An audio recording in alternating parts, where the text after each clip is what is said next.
cháu.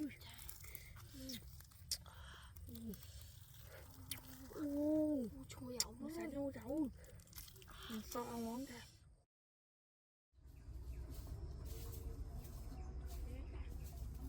Khi đâu nó cha mẹ nó cũng chắc nó.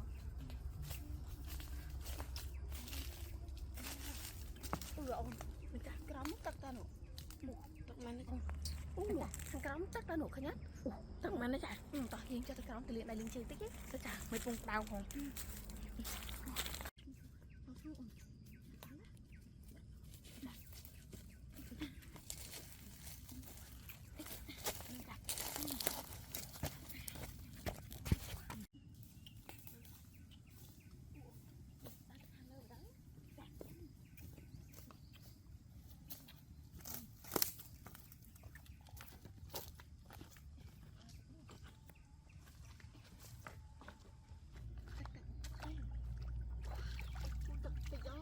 Bây giờ cả đáo nữa. Từ một lời tiếng vậy mình tập sao? Tập thạch đấy chứ, không một cái đáo nữa. Cái nước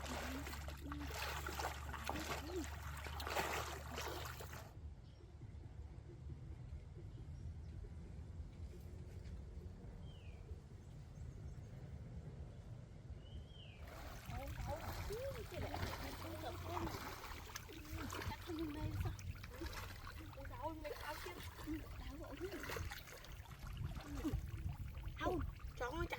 chó nó nè. Chó này nó là cốm. Cái bông á thôi. Anh ấy đi bông mấy mấy chả. Nè. Anh ấy bông chả bông thế nè. Nhớ nè. Nguyên nó chả. Bông đông chả nè. Anh ấy bông chả. Anh ấy tầm chả màu. Ông này khi mới rột màu nè. Khơi chả nữa. Khơi đấy. Bố thôi. Ê, sợ phong. Chả. Bay mỏi. Cũng bay với ông. Vì tầm bông nè, vì bông bố. Bay vì chẳng. Vì cho côn viên nè. Cho như bạch bách thế. Học sinh với như bạch vô viên thế nè. Tôi nói. Nó mới chết chả. Khơi như mơ lỡ ta. Cùng sơn cá nổ nó nụ. Thôi khơi mê thế nè. Khơi tập bố khơi mê thế nè. Khơi tắt tích ra. Ở bên trên ta còn trẻ thì nó sẽ đào. Tôi bơ một cái ta.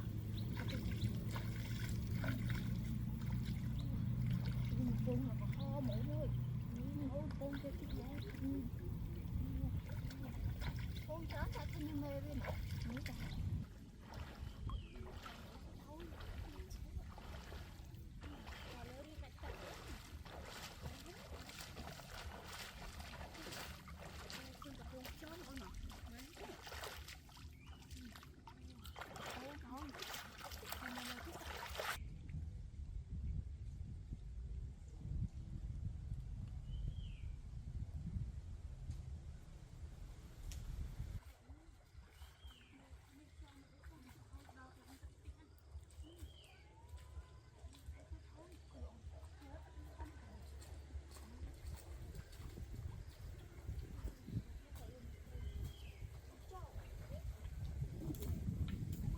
Ủa, nó sao rồi. Sao nó trong thùng sống nó Mà chặt. Nó chọc đi mấy chả.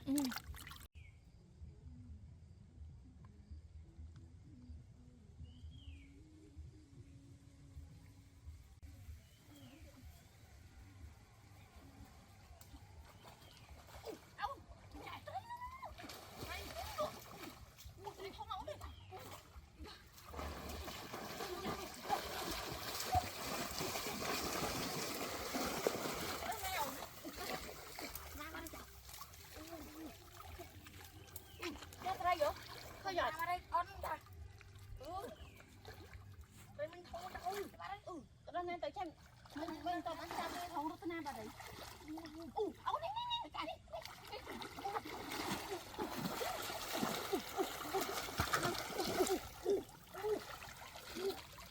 Tao đang nam vào đấy. Ui trời ơi mấy ông.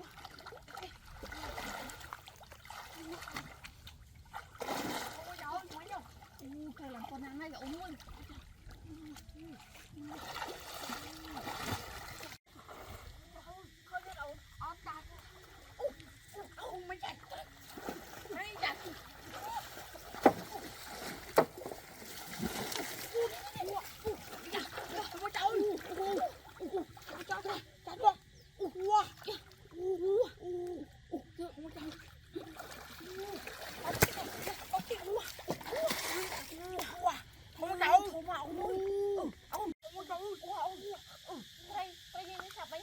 anh ấy nè mày nó chạy mày này mày nó không có rồi không hậu ôi trời mày đi về xem không đi vô mà mày thế đấy không có thôi qua không có thôi ôi ta rồi mà đúng thế ta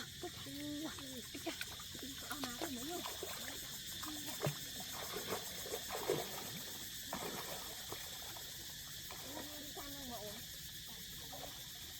tại không hậu luôn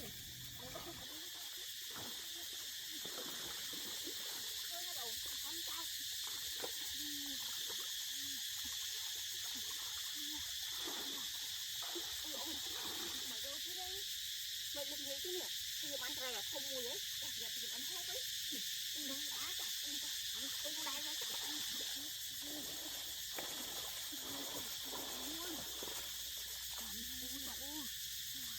hãy tay lên phong đánh tay tao một phụ nữ phong phong nữa cầm nào mình em ta cái máy ta cái vô cái đồng thợ ta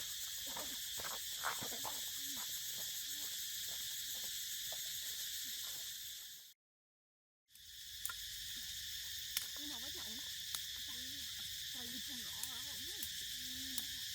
anh món đấy cháu ôi con anh vô của bà cắt cái nơ mắt tụi bạn có cái cắt đấy mà cắt cái cắt tụi con đi xem món đâu nè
cháu trời dương thông ó cháu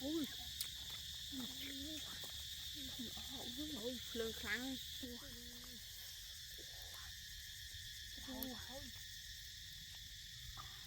thời gian không ổn đấy vô lần chạy in cho mình phô nè mình phố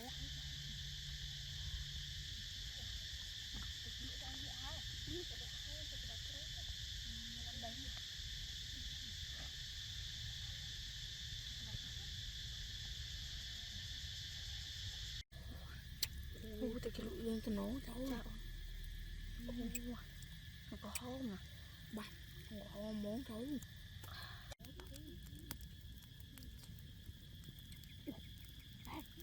thời gian khó chứ không không mà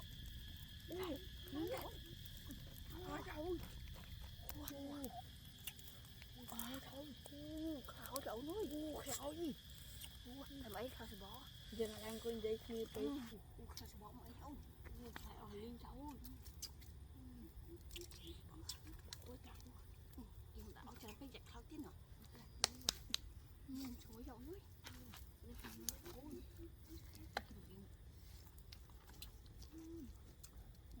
nấu cháu chỉ được hơn để chiên nói cháu thì bạn chưa bắn hấu thôi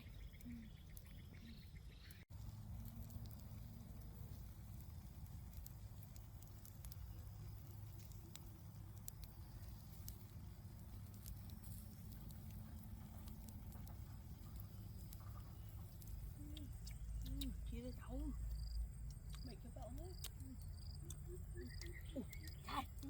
cái này ăn bánh tay tí khảo gì đâu ôi mẹ trên này ui ấn này thôi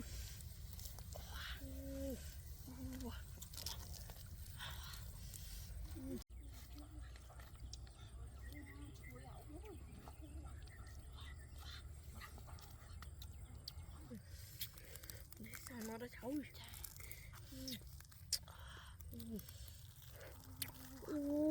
Chui dạo Nó nó. sẽ cháu cháu.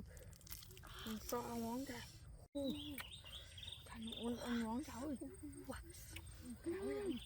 Chui dạo thôi.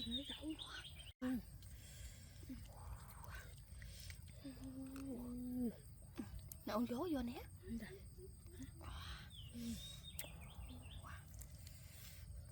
Đào cháu. Cái đào cháu. Sự bộ chả lĩa. Bạch à. Cái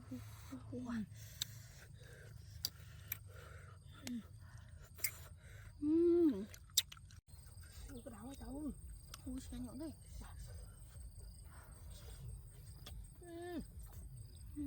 Sai món cháu. Sao giờ phải em? Sai món cháu.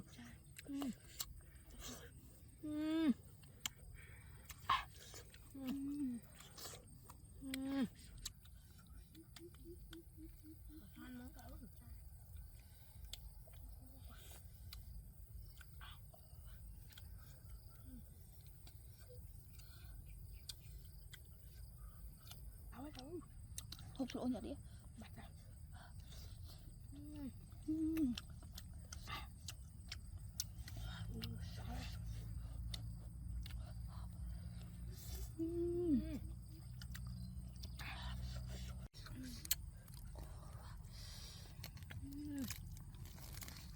Hai món cháu.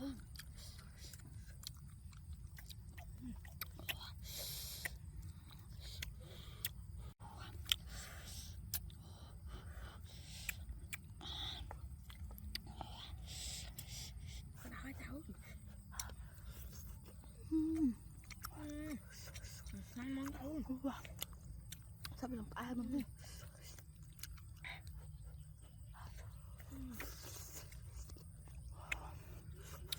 Đỡ hai cháu.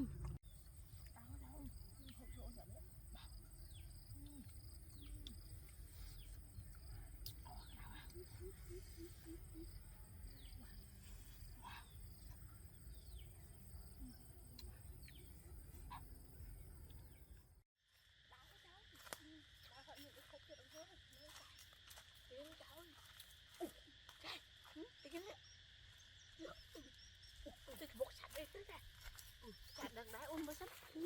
Ôi, dần tẻ. Dần tẻ cái đá sát á. Mà anh mơ có đứt trang mấy trái.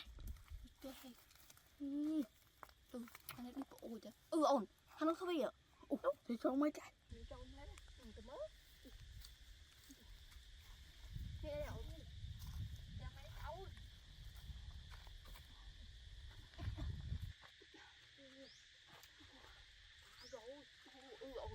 Tại hắn ấy thua bị khóc đi smile thế nhỉ. Tại có thể đá. Nói tao nè. Trái. Chúng ta phải chết đá ra. Chà mà chết phơ. Mà trái anh chết với trái. Chết với tới đây luôn món trái. Tại vì mình cho tay tập liền mó lịch sao được khí rồi. Đây, để xem này. Để xem này. Địch nha ôn. Nhưng ta thôi hộp mà ngay toàn bán là này khí này. Liền lại đó trái. Ta rồi hộp sẵn ta. Trên cái đau cháu ơi. Rồi mấy ghê.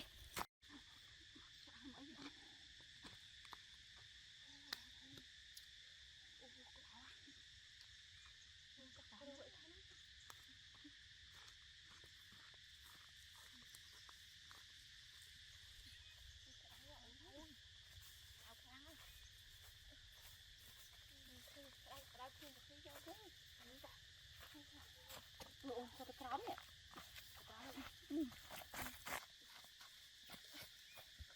Mình chắc ở đấy nè. Mình chắc Rồi trái. sợ croi rồi. Phải đào món trái. Phải sợ đấy nè. Liên phong trái. Phải phân đào món cháu. Tha tôm cháo Ôi trời. Nè. Từ nào? Bịch lụng á. Ôi trời. Bé còn thiếu cái ổn. Chuối nè. Lo cháu. Cha. Cháu. Một sa chậu nữa nè. Bằng.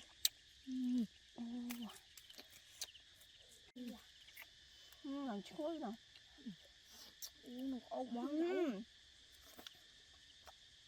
thu bạn chăng ơi ba trời ai muốn đâu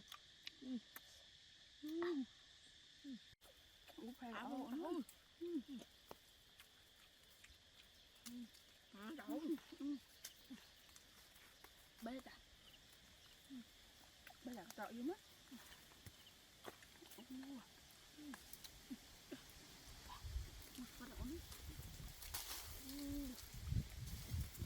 nhậm đấy là tao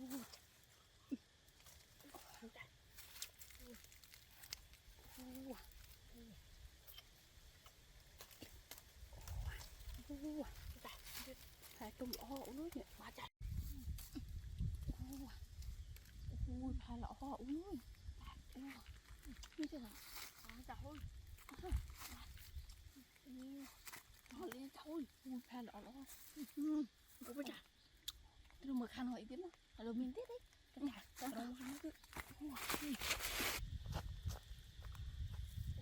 làm cái đó gì tôi mặc khăn nó ăn coi cái này ai luôn hoặc về đất này ông hôm nay hai con à chạy phiệt bao nhiêu ôi đang một ăn đâu cái chạy không tiếp không tích điên này là cái ná chạy mua thơ ơi ô chạy cùng cái lắm đấy không thôi con tao không ở đâu chạy hơn mấy đứa ông ơi như là việc hộp máu nó thằng mua bạn đã cồn tị phóng ta đâu ôi họ ơi bạn quá bố đâu tập bên đi xe mót rồi nó bạn à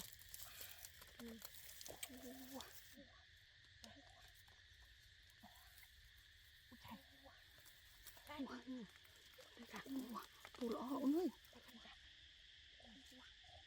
ông đây nhìn tóc bông này ở phía khác nó mấy cái thì cũng như tôi có ôi bay muốn muốn ăn tao chưa tao ui cái đau khăn bên này cái đau khăn á cha cái đau ơi chạy có đau đấy nè làm ấy dừng rồi mà hộp ban nữa nè tao ta dừng từ rồi một lục chấm ấn ta cái chạy tao cái khăn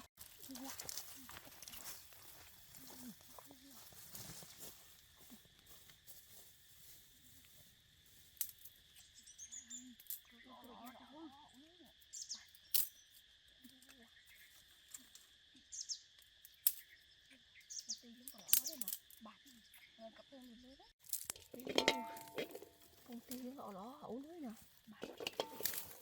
nó xấu này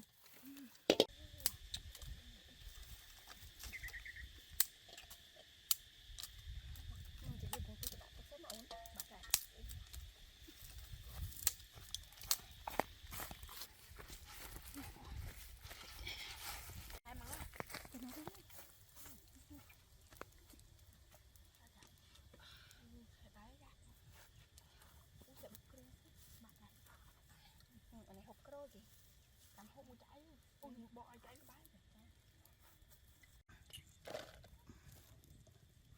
dương ở cháu cháu đây là bột một tay trà ví dụ nó bông những cái túi một cục hàng tháng ấy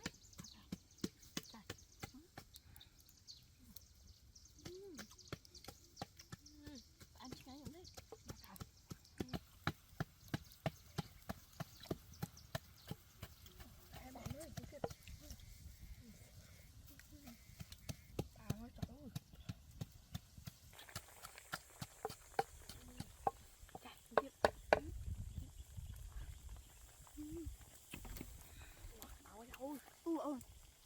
ôi còn tôi vẫn chạy nữa ui chạy nó không nhỉ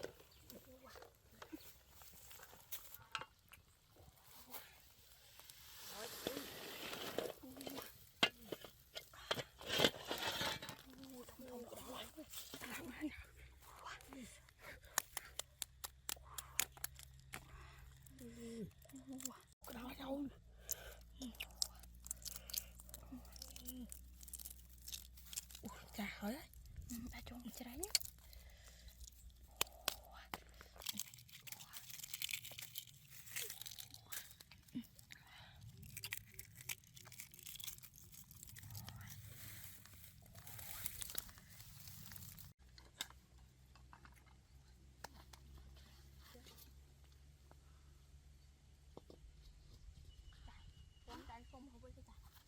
mình bần té hộp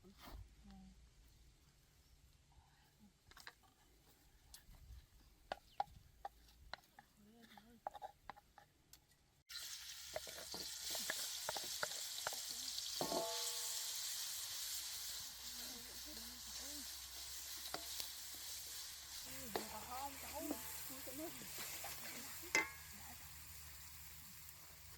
ê cậu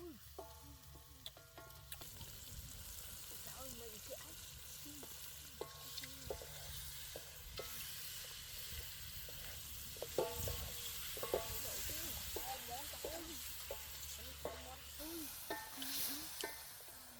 một con không cháu chùa cũng bán nè lớn lớn lớn con này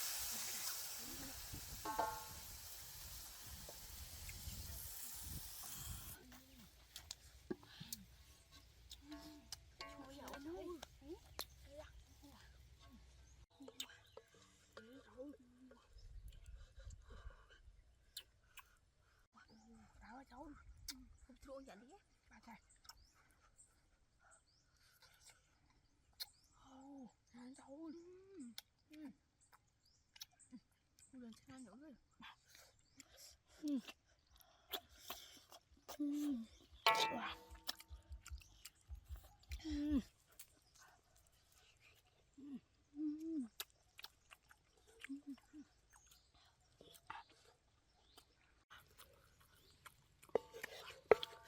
bà ơi cháu không chua vậy đi ba trời cái này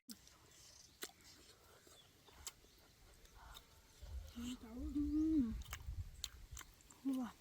đau nhanh trên món trời dạ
trời ơi sao kia nào thế tại vì em con nào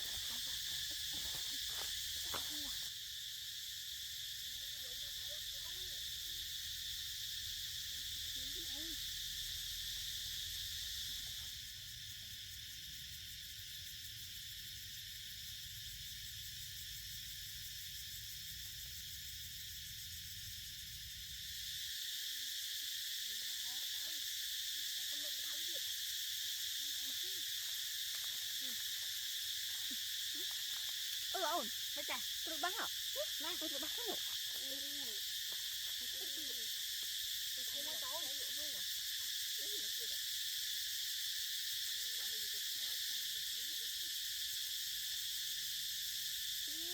ôi nó không có tối alo alo ôi ôi nè nó không có tối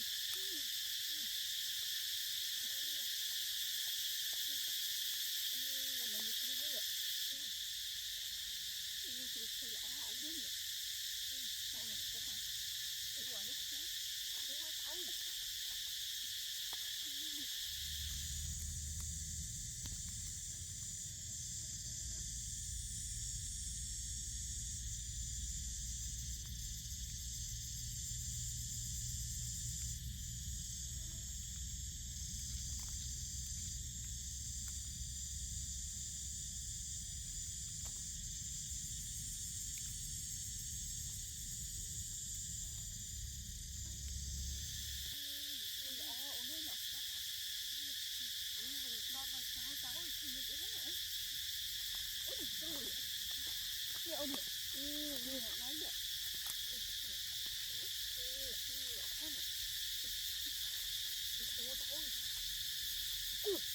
Mấy cây, wow đi chặt hút rồi con tôi nè ôi trời con nó kim chân gà nè con không có đâu chả mệt con mình ơi mệt con đó nè lộn lộn mà ôi anh con ấp ấy thôi thoáng nó đi một không cái đó con quả đậu nó con không có đâu con quá trời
mình thả lên mé cho nó không lên mé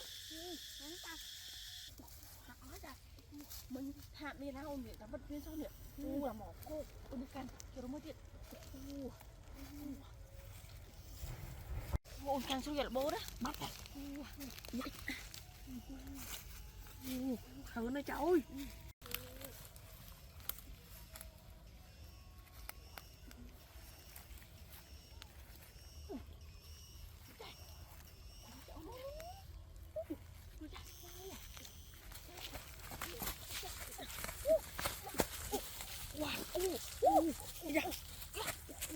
ba na đồn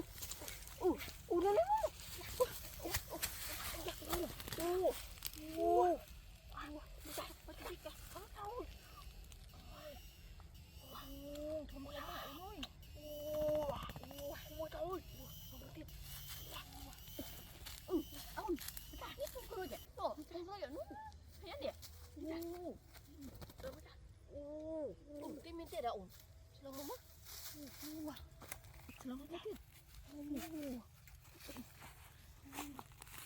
cái miếng tiền nó ổn à còn nó bán hết nè cái món chan này đó nè mày trả cái lên đi thì bằng lực ba trời bà lực ba hai bán phôn thế nè trời ơi không có trời tao bà nó bán tao tao nó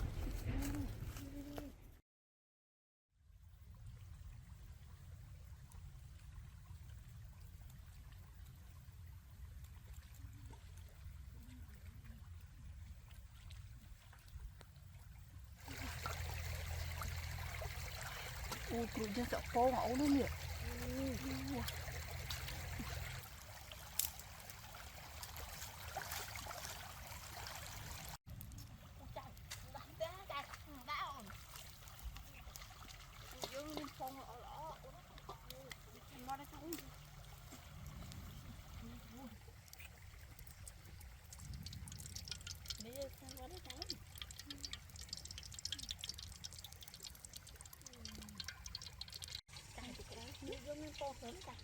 ปูหลังเป็นปูเหาเลยกับปันนี่แดงเชียงหัวเท่าน่ะปูใครมีอะไรดำปูคือซะน่ะ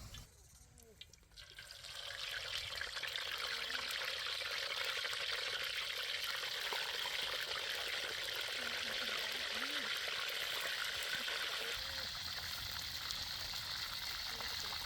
cho kênh Ghiền Mì Gõ để không bỏ lỡ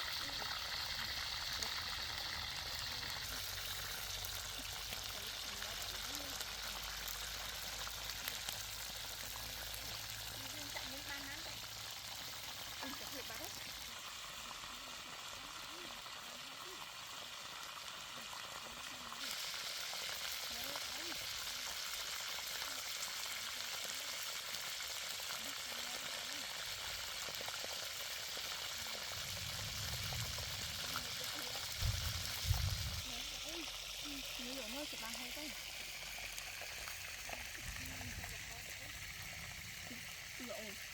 มันปลาด้วยนี่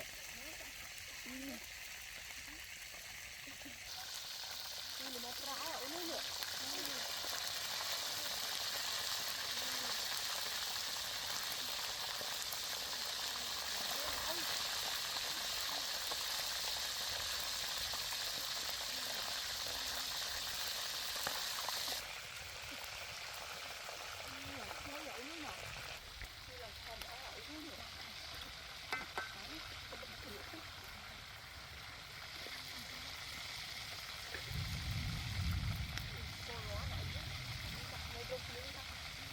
Ủa mày bán chanh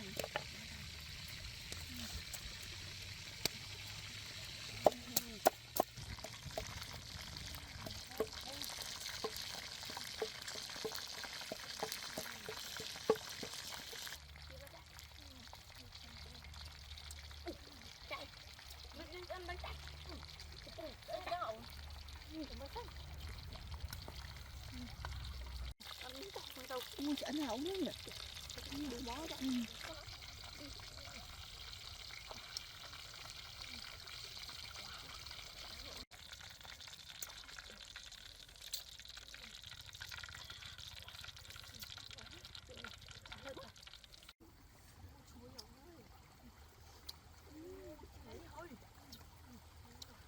ủa cái đau cháu sự bộ dạ lĩa nghe xem cha hẽ rồi bạn wow nào này wow.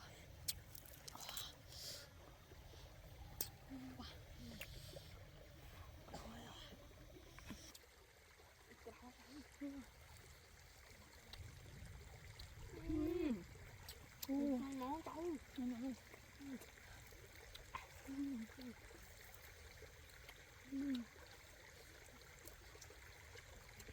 Cái đuôi cái đau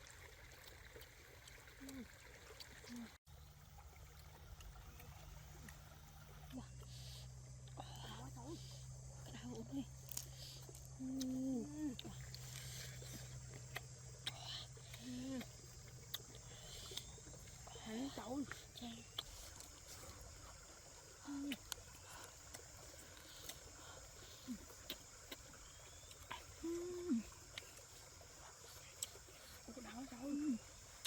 cháu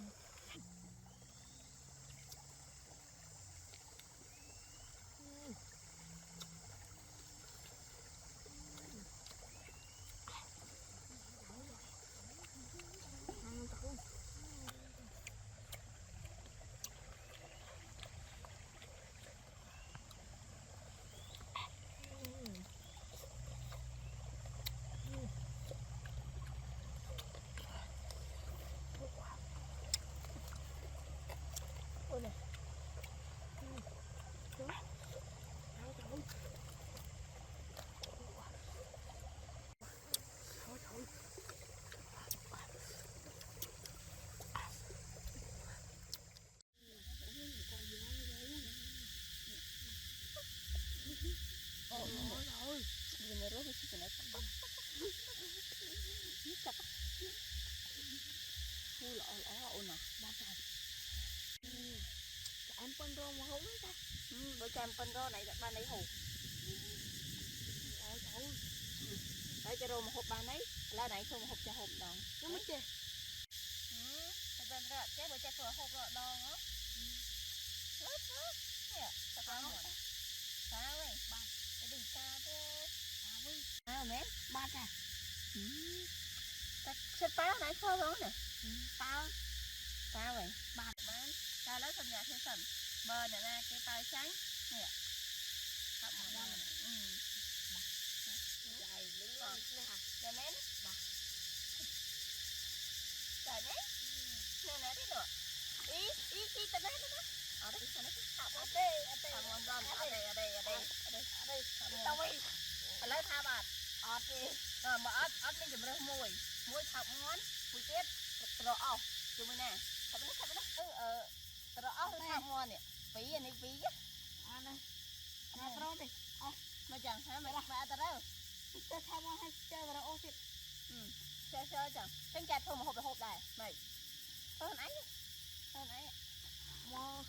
ở chạy tình liên món thực sao này tiêu ta khi nó cho ai thật muốn có thảo ai tôi ốc ở đây lấy cho em đừng muốn trộn mày nói bạn à chơi đi đây à này ra bàn hộ hôm tao mày chạy phải bà đến tấu chồng chơi lấy tập bánh kem mò ra nè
này chặt lớn đấy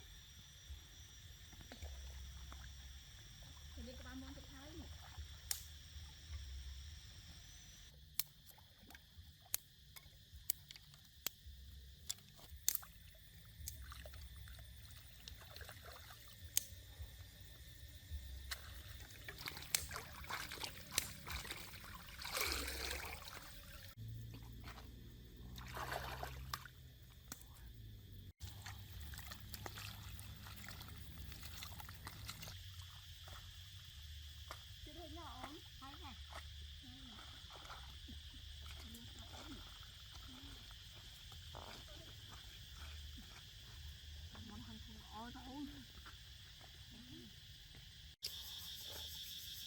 còn muốn thôn thôn ó cháu tuần muốn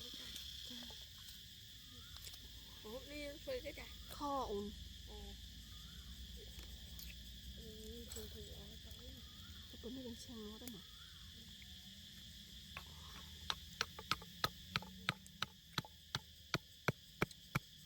còn muốn thôn ó cháu sao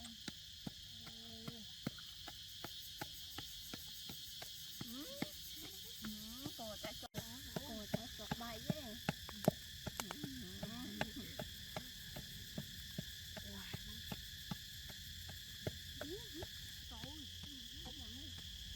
như cái ba này kìa này cái lực đá này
ổn được chắc chắn đấy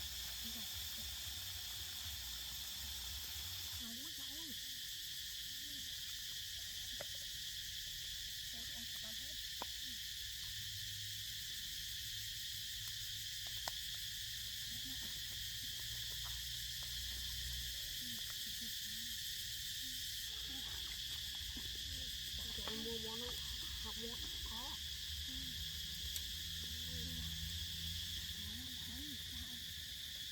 cứ hết bà có biết bao thôi cả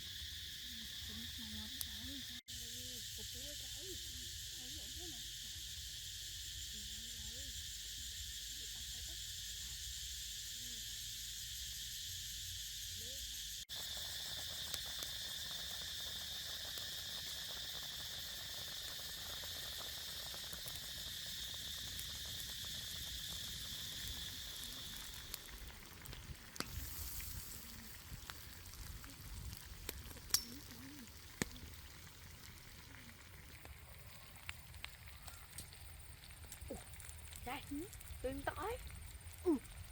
Wow. Tắc ấy. Tật ai ôi. Ui nó ho món cậu.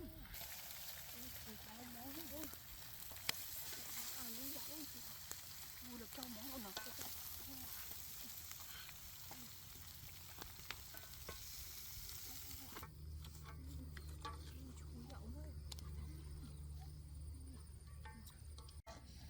Ui chúa dậu nó nhỉ ta. Đau đau. Chúa dậu này.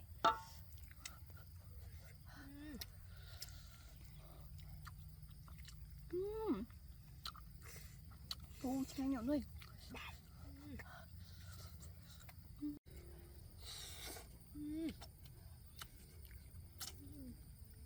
Đau đau.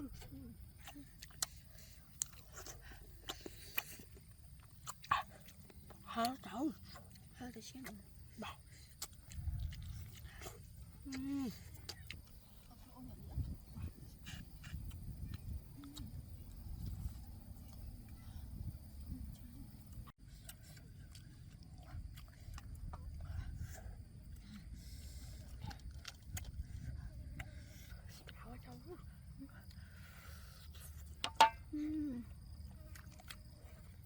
Ui chúa dậu này.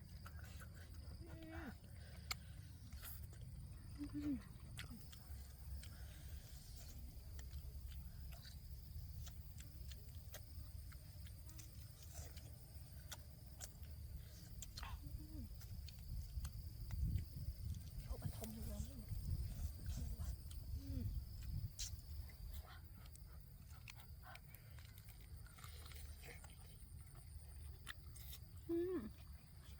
Ôi chúa dậu. Quá trời. Quá chặt.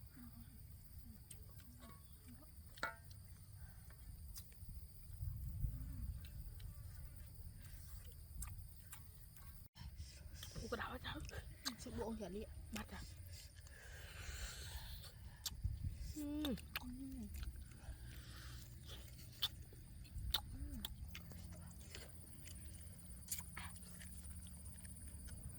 dậu ơi. Nè đau. Hả hay sang chứ ta.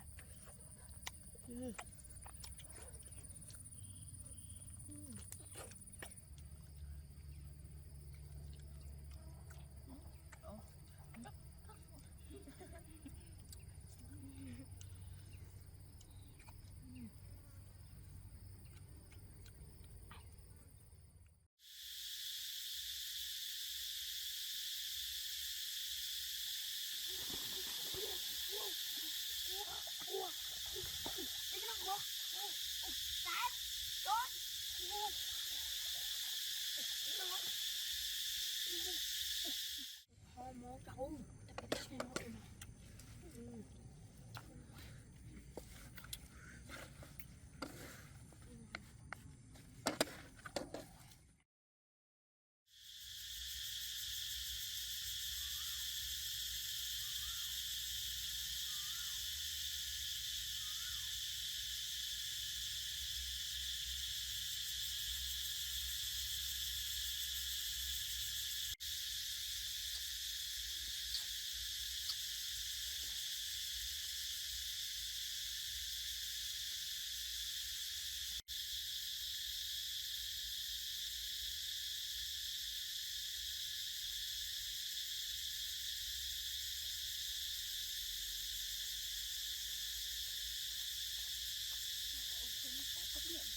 Ông thấy nó quá cho cái nhỉ.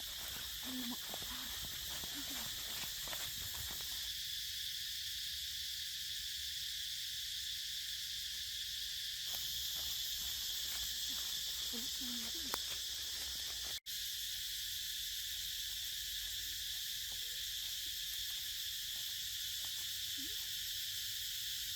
nào ổn. Ở đây nha mà mình.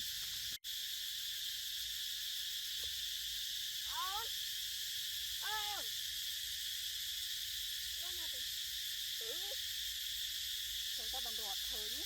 Đây mình có lóc chắc ạ. Cầm đê nhé.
ủa đây cái nó trái rồi cái nó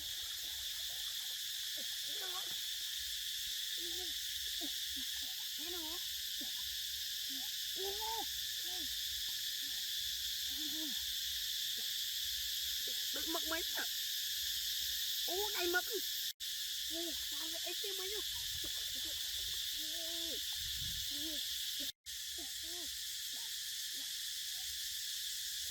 đây mất số nữa trái cái nào vậy trái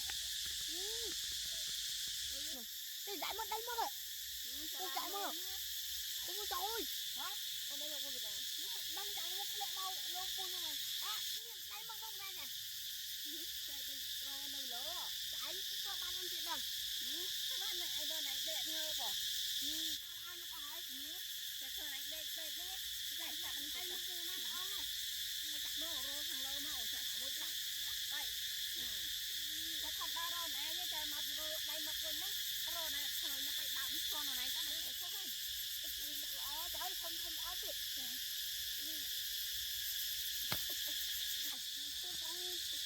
cái lẹ đó cái lẹ đâu cái lẹ đâu nó còn lấy được nhẹ thì thôi cái lẹ thì đó là nhẹ đó thì nó qua ấy cái mấy đâu đây mà có phải là rồi phải là một cái tật mình không thấy phết trời đâu đó con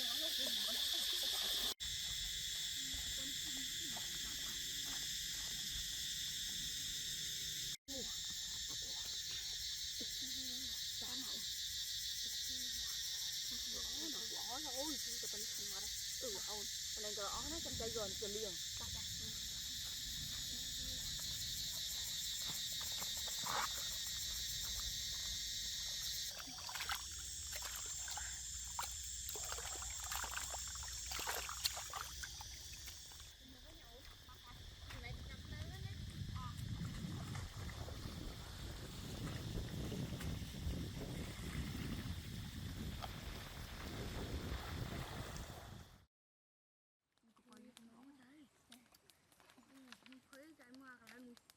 trái nó thấy đâu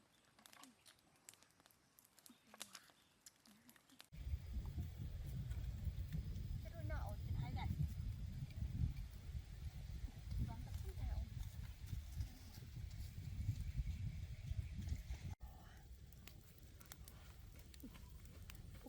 đặt đám nó ổn thế đã đây một chỗ nào ổn bắt này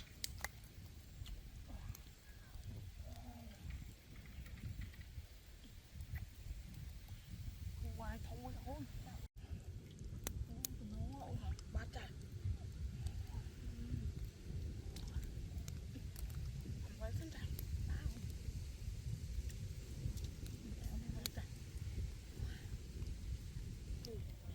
anh đi xem nó cháu ơi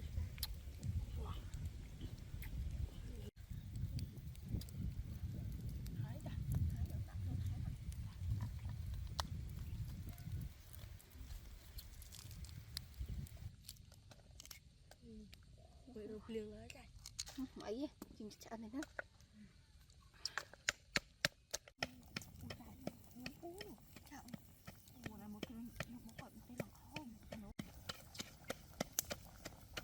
đây mà cái trận đấy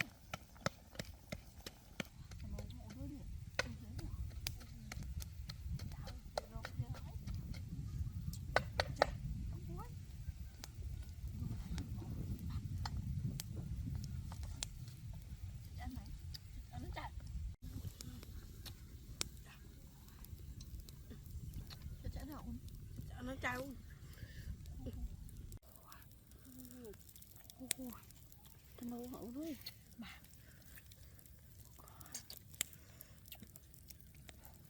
một trên sân ta sắp sân ổn rồi tầm lấy này xem cái đi cái đó hay cái chả đu lợn không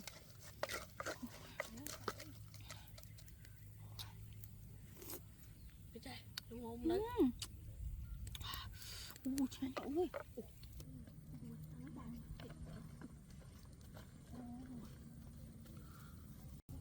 nó khó món thôi. kho món đó.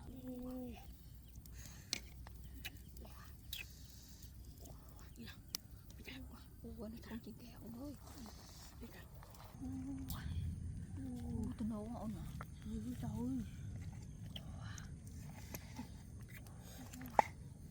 ơi. Nước xanh mà nó trời ơi.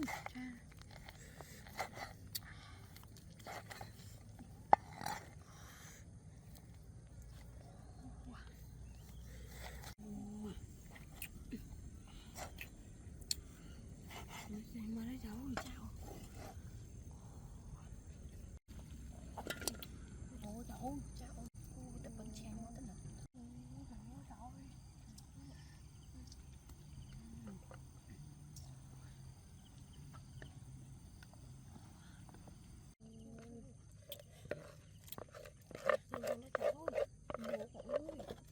Mà tên ngon món trời.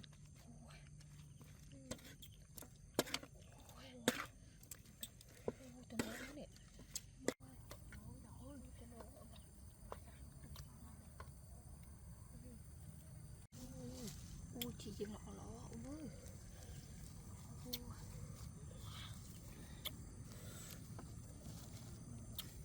Ôi trời ơi. Cái này tục cái té rồi. Cái này tục cái té á, cho bỏ.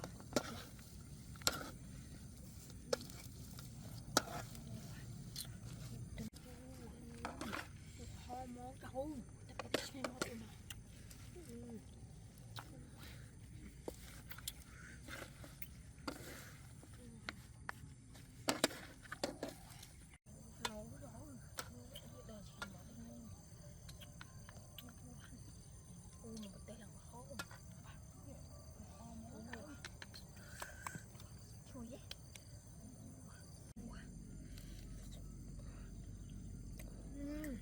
Hai món trâu. Chua chi ẩu này ba ta.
Nó chưa hả? Sai. Đâm thuốc ạ. Thuốc ạ. Thuốc mấy tao ổn. Tụi mơ nói ra. Tại vì sao? Tao ra. Tụi mơ ra.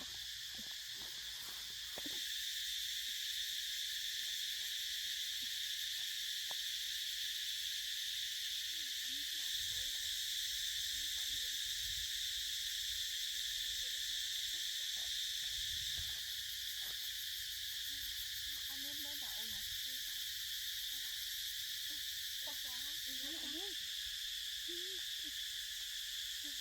Tao chứ đâu mê cái.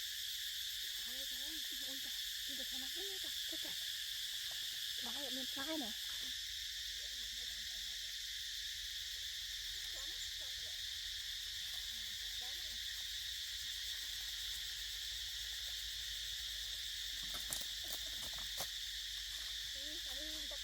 Tao đi tập ống nó ôn à, mến ta.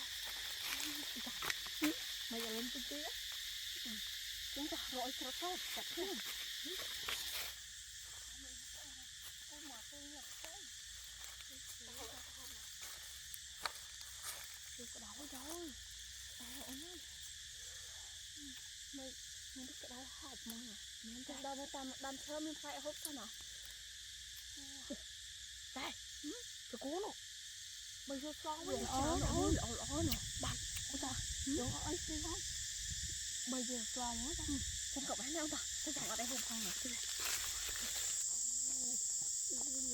ôi nó gì không ta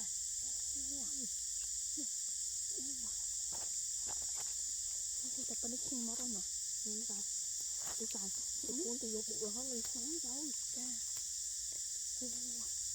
tôi ở đâu thế nhỉ tôi sáng nào nè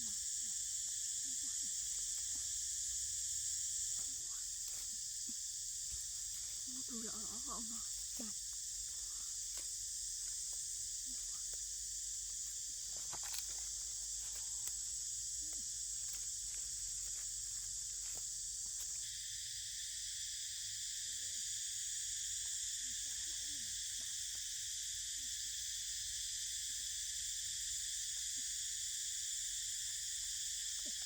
bạn đừng làm đến cái mà tôi bây giờ này cái mơ nữa thành ra đây là cuộn tôi chạy không mộng không là gì không sẽ ăn nữa tôi mấy cái ổn được tray mấy cái trái cái mơ cái gì được tray rồi tray ổn bạn được tray rồi tray ổn cái mơ xanh tray mấy này tray mấy này ta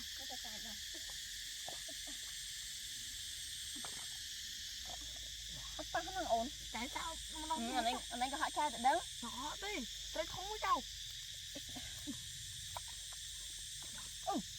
mà chạy tao tay kia rơ ổn tay kia rơ ổn ba hai tay kia rơ ở đằng phải kia mình hai xin ổn hai tôi tích bạc rồi cú này ném luôn á rồi nâng nữa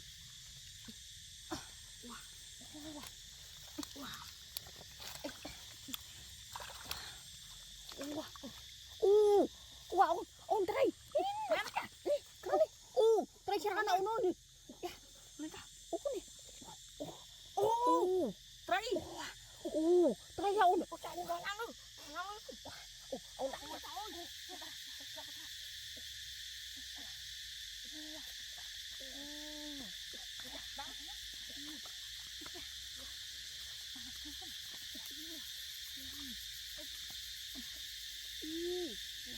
nấu một thôi ta rong thơm ấu thôi ai đó ta mua thôi chả bán ấu ăn rồi thôi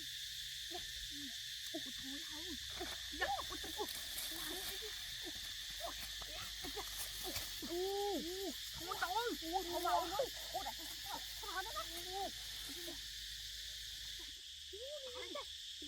nó nậu nó mua thôi ra mua lòng khô ậu luôn khô men nha cùng lúc á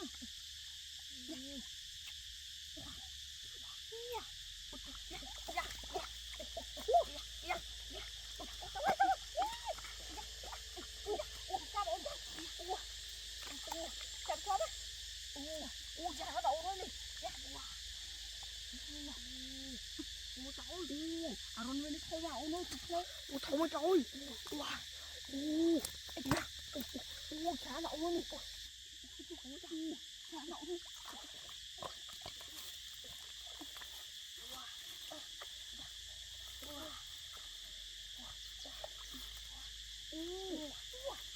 không có trời cái cay từ đó này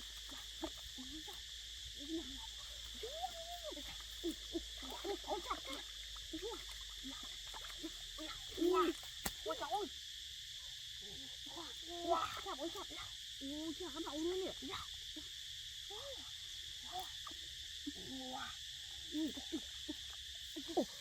ủa ông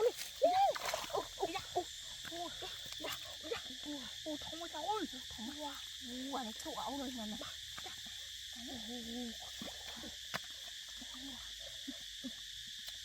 ủa áo cái này ổn đâu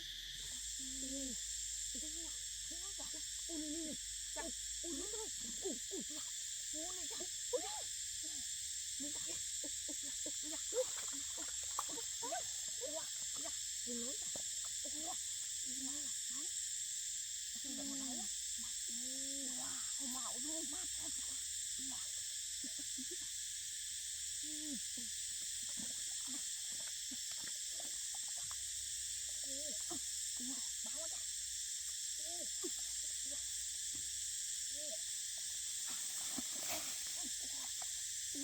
luôn ngọc con nó lộn nó trên sao mà chơi chán gọi miếng tàu nó vào miếng ta không được mà trời làm tình yêu rồi cái nào mà nó mà bây giờ ăn tới trà nó vậy miếng tàu bố nó xin miếng thôi ôi đi bắt tay phải không mình đi trong nó cháu ta nó giống ngõ họ nè ba ta nè cái nước mắm nó ở này chứ mắm tròn đây nè lấy nó xoắn biết luôn món đó từ cô nhận được mắm tròn đấy không đâu mình cần được cuốn ấy cái cắn tay ba ta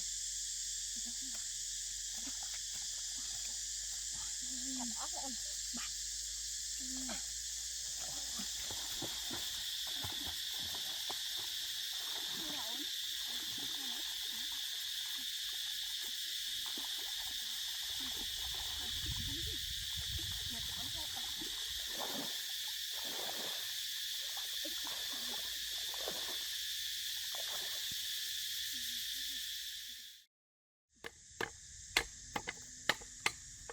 rồi nào tôi ráng cả rồi là cái sắc xe đán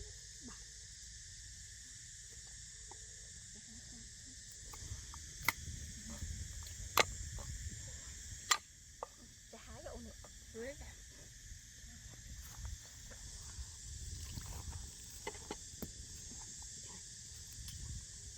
lại cái này thôi nè ôi ta cắm xung nó đâu nào thấy hàng không rõ chứ ta cứ túi cái đừng coi tính cả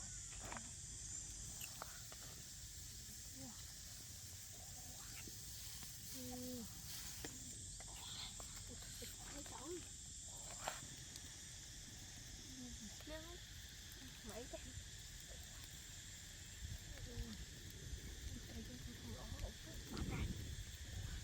nhà mùi nó nguyên phố quá nè nó đặt ra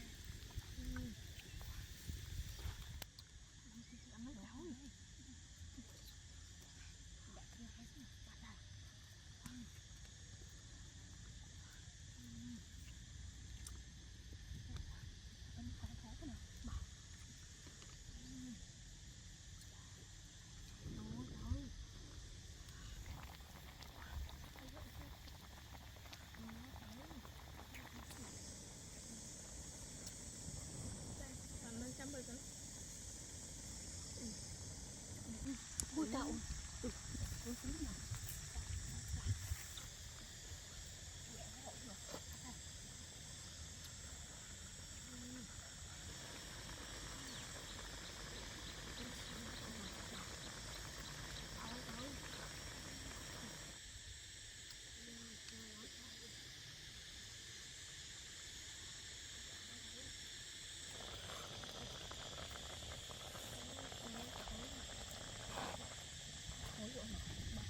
cuốn sẽ nó cả เลยนะ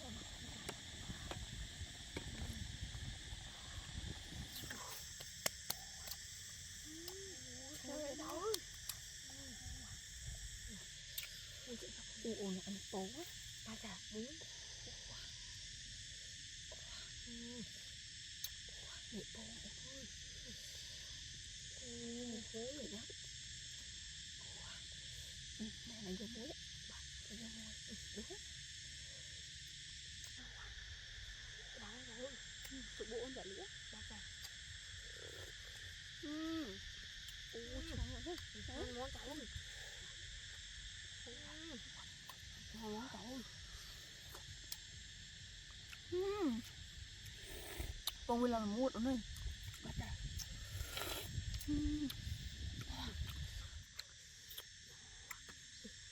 đúng muốn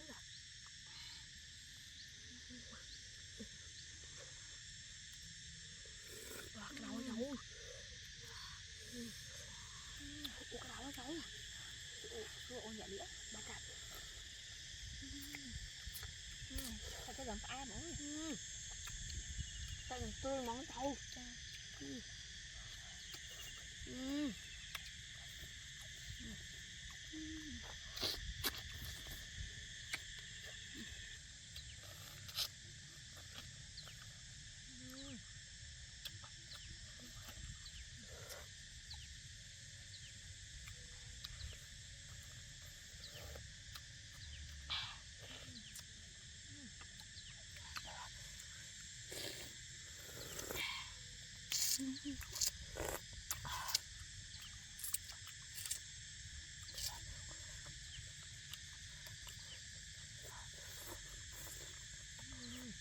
Mm-hmm.